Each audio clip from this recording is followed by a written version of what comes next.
संक्रमण काल में भी हम अपने लक्ष्य को हम लोगों ने चिन्हित कर रखा है और उन लक्ष्य के साथ हम लोग आगे बढ़ेंगे और निश्चित रूप से इस राज्य को गति और राज्य के विकास के लिए सरकार दृढ़ संकल्प के साथ आगे बढ़ेगी और हर क्षेत्र के लोगों को उनकी व्यवस्थाएं उन तक पहुंचाएगी।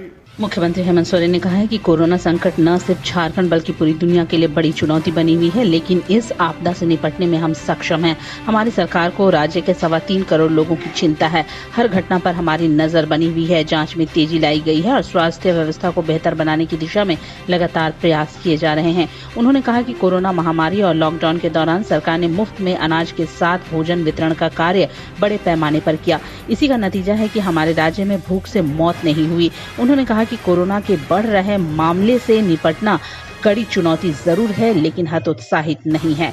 लोगों की जान बचाना और भूख से कोई मौत नहीं हो, इसके लिए सरकार ने सभी पुख्ता इंतजाम किए हैं। उन्होंने यह भी कहा कि अब कोरोना जंग से भी लड़ना है और व्यवस्था भी चलानी है।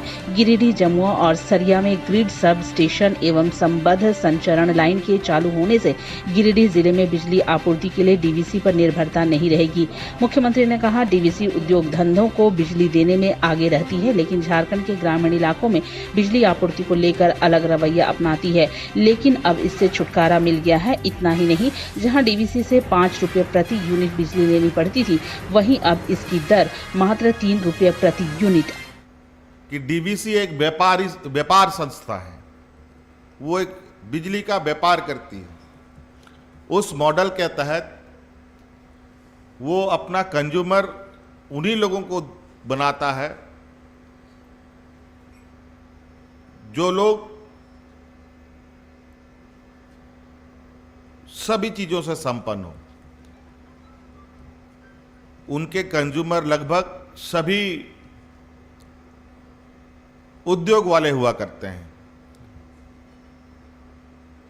और इनको समय समय पर बकाया भी मिलता है, तो समय समय पर इनको पेमेंट भी हो जाता है। लेकिन ग्रामीण क्षेत्रों में किसानों को, गरीबों को ये बहुत कम नहीं के बराबर बिजली देते थे और हमको ग्रामीण क्षेत्रों में बिजली सप्लाई करने के लिए बहुत महंगे दाम पर बिजली खरीदने पड़ते थे, 5 रुपया प्रति यूनिट। अब ये ग्रिड बन जाने से हमारा 5 रुपया से घटकर 3 रुपया प्रति यूनिट आ जाएगा, जो आने वाला समय में हमारे पास उद्योग के भी कस्टमर होंगे और हम ग्रामीण क्षेत्रों को भी बढ़िया तरीके से बिजली बिजली वाले घरों को रोशन तो करते ही हैं, बच्चों का भविष्य भी संवारते हैं।